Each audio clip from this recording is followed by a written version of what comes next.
Hello there. So we're still in the midst of solving quadratic equations using the square root method. So we're going to continue that, and we're going to take 2a plus 4 squared equals negative 4, I think it was. Let me see that. Yep, it was negative 4. Okay, so we are going to take the square root of both sides. I mean, it's pretty basic for this one because it's already isolated over on the left-hand side. So we square root that side, we square root over here, plus or minus, try not to forget it. 2a plus 4 equals plus or minus. Okay, but you have a negative under a square root, which remember we learned before is plus or minus I times 2, because the square root of 4 is 2. So nobody ever writes it that way. We would write 2i, right? Okay, so now subtract 4 from both sides. But 4 is not a like term with 2i. So you're going to have to say 2a equals negative 4 plus or minus 2i. Now divide by 2. Divide by 2 over here. Divide by 2 over here. Over on the left, it disappears because 2 divided by 2 is 1. Oops. I don't know what I did there. Oh, yes, I do. Okay, so there's that. So you're going to have a equals this, negative 4 plus or minus 2i. But notice there's a GCF there. I'll put it over here. GCF of 4, 2, and 2 is 2. So I'm going to divide everything by 2.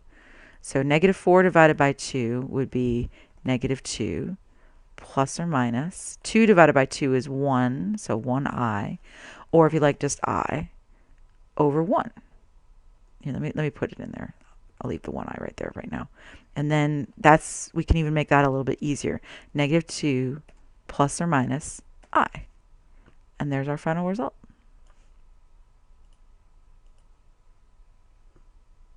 Done with that one. Okay, so this next one. 9x minus 2/3 squared equals negative 8. Oh, is there an adding in there? Nope, that's fine. Okay, equals negative 8. Okay, so right off the bat, we're going to divide by 9. We want to get rid of anything that's messing around with our square over here.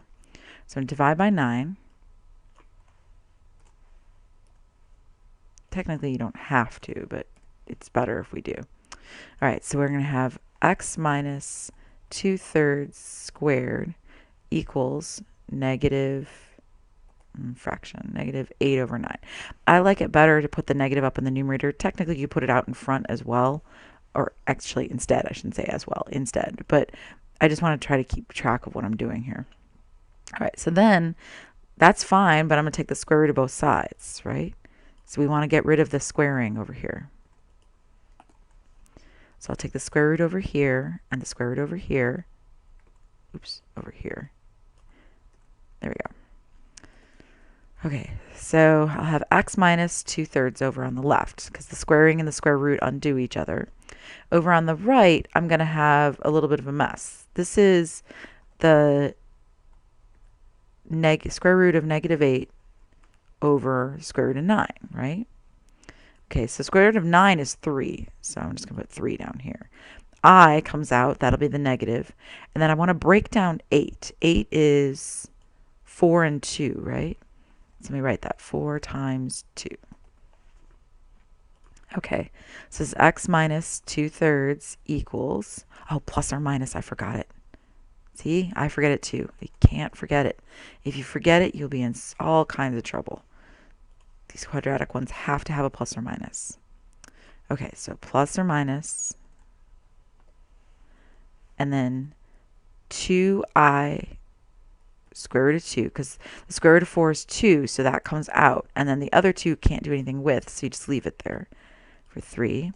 Now we're going to add 2/3 to both sides. That'll make that go away on the left. So we're going to have to do it over here. So x equals, and those are not like terms, so you just have to write it, 2/3 plus or minus all that stuff. And that's your answer. Now, I forgot to mention that my math lab and other people sometimes want this in complex form. So let me... It's the same results, but what they'll do is they'll take the I and put it in back. Right here. Which is fine. It's just a different way to write it. It's the complex number way to write it. Right? This one up over on the left, that was fine as it was because it already had the I over there. Right? And the other ones don't have an I in them, so I wouldn't have to worry about it. But if they wanted it in complex number form, that's when you say it's A plus B I. That. And there's the I part. All right, so now let's take those skills we just gained and we're going to apply them to a story problem. So this is the poverty threshold in dollars for an individual under 65 years old in the U.S. at T years since 1900. It can be modeled by this equation. And we're supposed to find P of 95 and find what that means. All right, so P of 95 would be equal to 4.95 times 95 take away 57 squared plus 1406.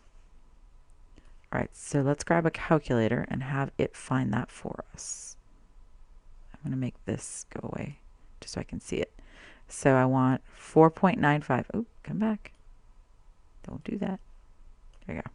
So I want 4.95 times 95 take away 57 squared plus 1406. And I get 8553.8. There's our result. Now we have to explain what it means. Okay, so T was time since 1900. So in 1995, the U.S. federal poverty threshold was 8553.80. This is money. All right, now what in the heck is poverty threshold? Meaning, poverty threshold means that if you make less than this amount in 1995, if you made less than this amount in 1995, you were considered poor. Right? If a person in the U.S.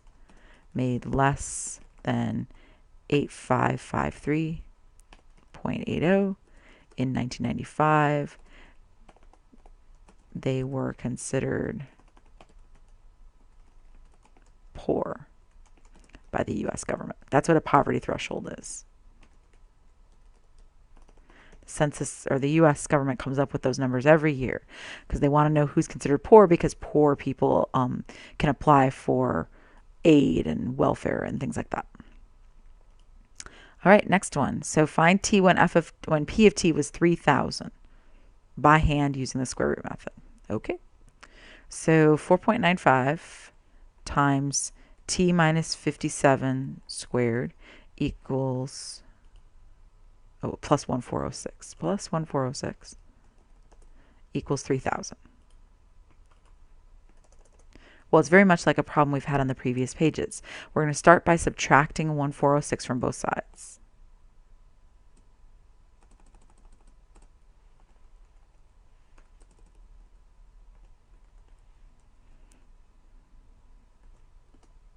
So we'll have 4.95 times T minus 57 squared equals, let's see, 1594. Let's see if I did that right in my head.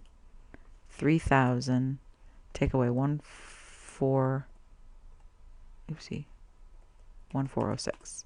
Yeah, 1594. All right, cool. All right, so then 4.95 times T minus, here, let's not do it that way. We're going to have to divide both sides by 4.95, right? Because that's no good to us. So over here, they're going to divide away. All right, so we're going to have T minus 57 over on the left squared is equal to whatever the heck that number is. So Let's grab a calculator. We're going to divide by 4.95. So because I used one of these action buttons, it knows to take the last answer and just divide it by 4.95. So I get 322.02. And the 02 is technically repeating. So I'll put a little bar over it. All right, now we want to get t minus 57 part by itself. We want to get rid of that square root. So we're going to square root both sides. Copy, paste. I'm going to take the square root over here on the left. And therefore, I'm going to take the square root over here on the right. Plus or minus, right? Whenever we take the square root, got to try to remember plus or minus. So I have t minus 57 equals plus or minus whatever the heck this is, right? So we're going to find the square root of that number. So if we do second square root, and let me make a big screen so you can see it. Clear. No, I don't want to clear. So if I take the second square root, what I want is that last answer, right? And I want to have it have all the decimal places. So if I hit second and this little negative button, see what's above it? ANS, answer. So it's going to take the square root of that answer. So we get 17.944 or 17.945. Let me put it that way.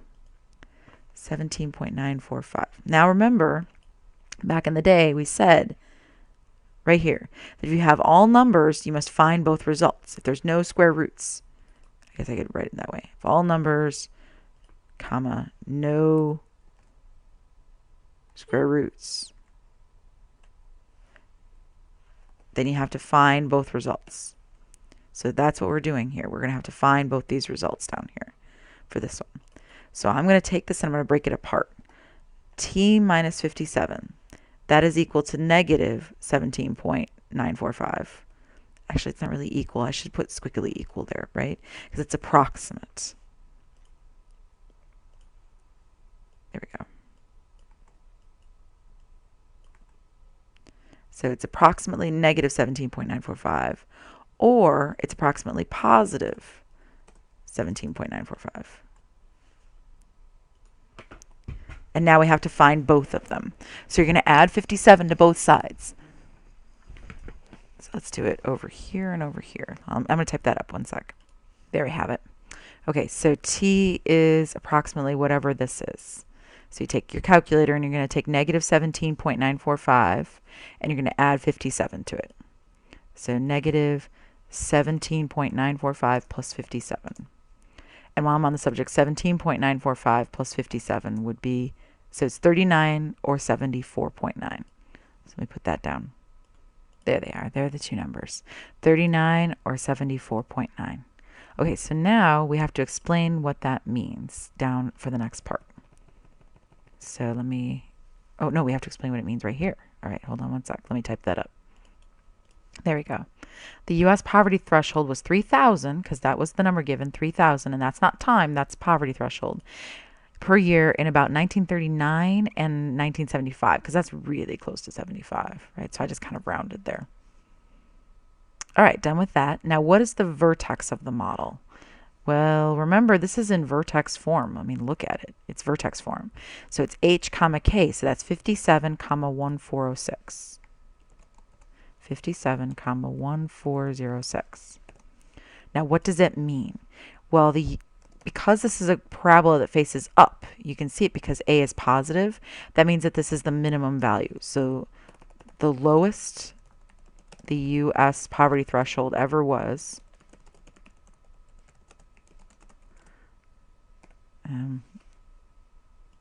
or ever reached, let's put that, ever reached was 1406 in 1957.